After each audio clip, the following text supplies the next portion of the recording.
Salut à tous, petite vidéo sur les Camponotus de Vince sur l'évolution en fait. Donc voilà, je vais vous montrer un petit peu la colo et que vous puissiez me faire un avis. Alors vous pouvez voir que là la fourmilière est assez vide parce que là les ouvriers ont tendance avec les chaleurs à squatter donc l'air de chose qui est plus chaude que le nid. Donc du coup voilà quoi. Donc là on peut voir en haut il y a une belle grappe d'ouvrières et de couvains. J'ai également pas mal de couvains, le couvain surtout dans le tube. Comme je dis, au niveau des chalands, et ben, il y en a plutôt dans l'air de chasse. Là, je les ai nourris, hein. Tu peux voir. Du coup, il y a du monde. Mais bon, le problème, c'est qu'elle me stocke toujours des déchets dans le nid.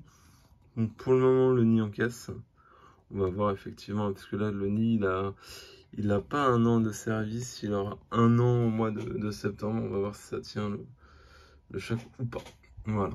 Donc, là, on peut voir le couvain, donc des cocons. Pas mal d'ouvrières. Alors j'ai des grosses ouvrières, je vais essayer de vous montrer ça.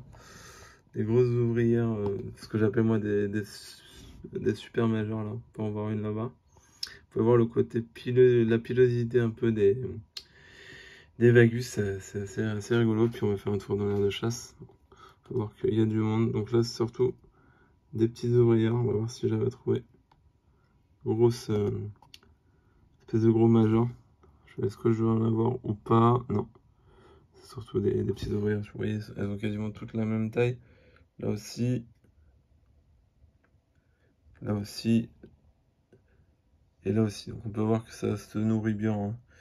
Donc simplement, donc c'est une espèce qui a tendance à stocker un peu les déchets, un peu comme Fons scutellaris, mais quand même en moins pire, hein. Parce que là, effectivement, scutellaris, c'est quand même un niveau au-dessus au niveau saleté.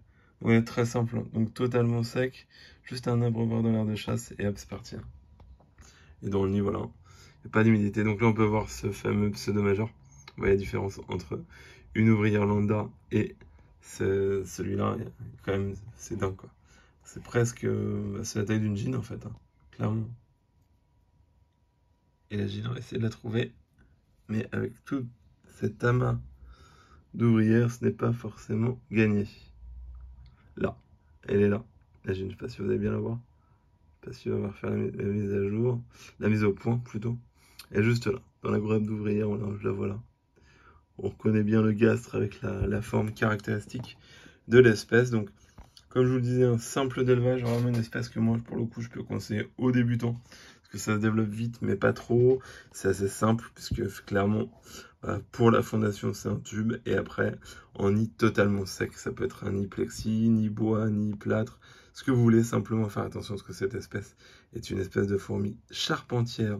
Donc, elle fort, mais vous pouvez vraiment la maintenir dans n'importe quel nid, à partir du moment où il est assez solide et vous leur fournissez une aire de chasse avec un abreuvoir, de la nourriture et hop, un peu de chaleur et c'est parti.